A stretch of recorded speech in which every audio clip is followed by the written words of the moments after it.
극우 성향 개신교 단체가 5.18 민주항쟁지인 광주 금남로에서 윤석열 대통령 탄핵 반대 집회를 열었지만 시민들은 의연하게 대응했습니다. 전국 각지에서 광주로 모인 시민들은 극우 집회에 감정적으로 대응하지 않고 맞불 집회를 통해 윤석열 파면 촉구의 목소리를 높였습니다. 신대희 기자의 보도입니다. 광주 금남로가 5.18 기록관을 중심으로 둘로 나뉘었습니다. 경찰 차벽을 두고 윤석열 대통령 탄핵 반대와 찬성 집회가 비슷한 시간대에 열렸습니다. 탄핵을 반대하는 극우 집회 참가자들은 부정선거를 검증하라는 궤변을 쏟아내며 윤 대통령을 옹호했습니다. 광주 시민사회는 의연하게 대응했습니다. 시민들은 터무니없는 주장을 할 수 있는 것도 5월 열사들의 희생으로 만들어진 것 아니겠느냐며 동요하지 않았습니다.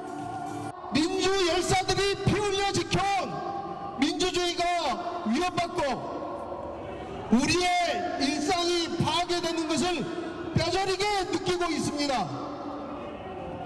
끝까지 긴장을 놓지 말고 이 금남로를 지켜주십시오. 윤 대통령 탄핵 찬성 집회 참가자들은 반대 집회 참석자보다 2배 많은 2만여 명이 모였습니다. 12.3 계엄을 칭송하고 법원을 공격하고 헌법을 부정하는 극우 세력이 민주주의를 외치는 건 말이 안 된다고 지적했습니다. 민간인을 학살한다는 그 윤석열을 지지하고 그 탄핵을 반대해야 되겠습니까? 저렇게 정의로움에 열등 의식 있는 자들이 광주를 폄훼하고 윤석열을 지지하는 헌법재판소에는 위헌적 계엄이 명백하다며 윤석열 대통령을 신속하게 파면하라고 촉구했습니다. 헌재 관리는 재판을 지연시키려는 윤석열 측의 쓸데없는 시도를 막고 신속하게 윤석열을 파면하는 것입니다. 시민들은 헌정 질서를 유린하고 법치주의를 무시하는 윤 대통령과 그 추종 세력들이야말로 반국가 세력이라고 강조했습니다. KBC 신대희입니다. 12.29 제주항공 여객기 참사 희생자들의 49제 합동 위령제가 오늘 전남 무안국제공항에서 열렸습니다. 유가족과 참석자들은 사고로 희생된 179명의 넋을 기리고 마지막 작별 인사를 나눴습니다. 신민지 기자가 전합니다. 희생자 179명을 추모하는 49제 합동 위령제가 엄숙한 분위기 속에서 거행됐습니다. 유가족과 시민, 정부 관계자 등 700여 명이 참석한 가운데 진행된 위령제는 희생자들을 향한 묵념과 헌화, 추모사 순으로 이어졌습니다. 위령제 도중 무대 스크린에 희생자들의 이름과 유가족들이 남긴 메시지가 나타나자 곳곳에서 울음이 터져나오기도 했습니다. 사랑하는 사람을 잃는다는 것이 무엇인지 너무나도 처절하게 깨닫게 되었습니다. 우리는 결코 이 사고를 단순한 불행으로 치부할 수 없으며 이 아픔을 잊어서는 안 됩니다. 정부는 철저한 사고 조사와 재발 방지를 약속했습니다. 그들의 희생이 헛되지 않도록 항공안전의 혁신을 반드시 이루어내겠습니다. 무엇이 잘못되었는지, 무엇이 바뀌어져야 할 것인지, 또 어떻게 바꿀 것인지에 대한 답을 찾을 때까지 멈추지 않겠습니다. 위령제에는 가장 많은 희생자를 낸 광주 전남 지역 관계자들도 참석해 희생자들을 기리고 유가족을 위로했습니다. 전라남도는 유가족 여러분의 깊은 아픔을 함께 나누며 특별법 제정을 통한 피해자 배상과 의료 지원, 자녀 교육비와 생계비 지원, 그리고 철저한 진상규명까지 끝까지 최선을 다하겠습니다. 사고 원인을 밝히고 남은 가족들의 마음을 치유하는 것, 모든 이들이 안심하고 살아가는 안심사회를 만드는 것은 우리들이 남는 자들의 몫입니다. 편히 쉬세요. 각 종교별로 위령제 의식이 치러져 고인의 명복을 기원했고 망자의 한을 풀어주고 극락왕생을 기원하는 씻김굿으로 49제 합동 위령제가 마무리됐습니다. 희생자들을 기리는 49제가 치러졌지만 사고의 충격과 슬픔은 여전히 깊이 남아 있습니다. KBC 신민지입니다. 올해 영산강 수질 개선 사업에 1,733억 원이 투입됩니다. 전라남도는 하수처리장 신증설과 가축 분뇨 공공처리시설 증설 등 환경기초시설에 1,683억 원을 투자하고 생태하천 복원사업과 하천, 하구 쓰레기 정화 사업에 50억 원을 투입할 계획입니다. 전남도는 영산강 수질이 광주와 나주 구간을 통과하면서 일부 구간이 4등급까지 악화됨에 따라 나주천 생태하천 복원 사업 등에 예산을 집중할 계획입니다.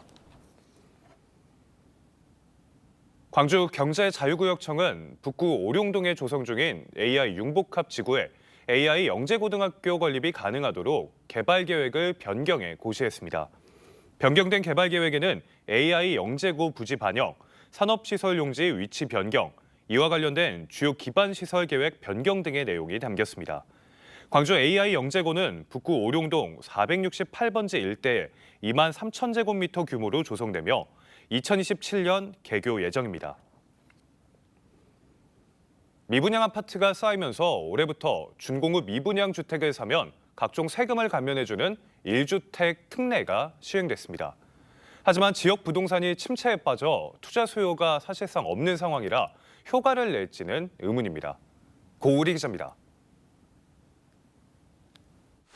지난해 8월 입주를 시작한 광주의 한 아파트.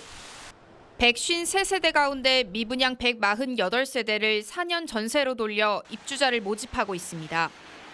이처럼 다 짓고도 팔리지 않은 악성 미분양 아파트는 광주에서만 415세대, 전남은 2,450세대에 달합니다.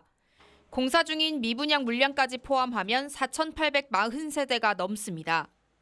미분양 물량이 좀처럼 줄지 않자 정부가 미분양 주택 취득 지원에 나섭니다.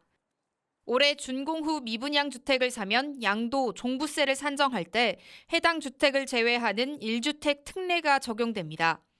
하지만 세제 혜택만으로 미분양 문제를 해결하기 역부족이란 의견이 많습니다. 높은 금리와 비싼 분양가 등이 여전하기 때문입니다.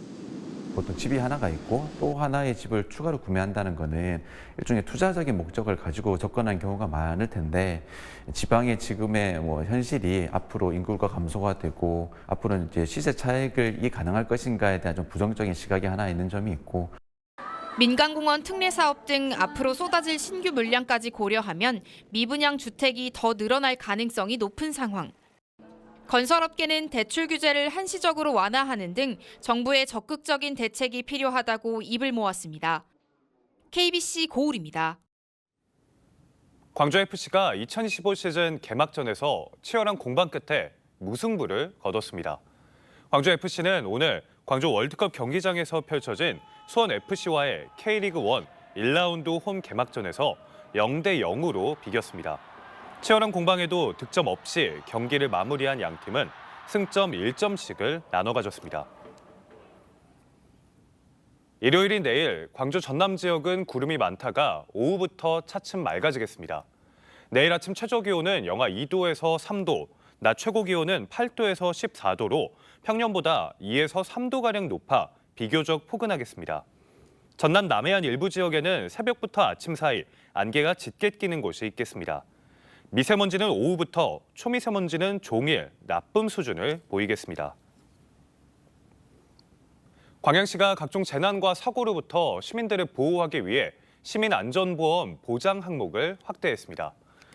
광양시는 상해, 비탑승 중 교통사고, 성폭력 범죄 위로금 항목을 새롭게 추가한 28개 항목의 시민안전보험에 가입했다고 밝혔습니다.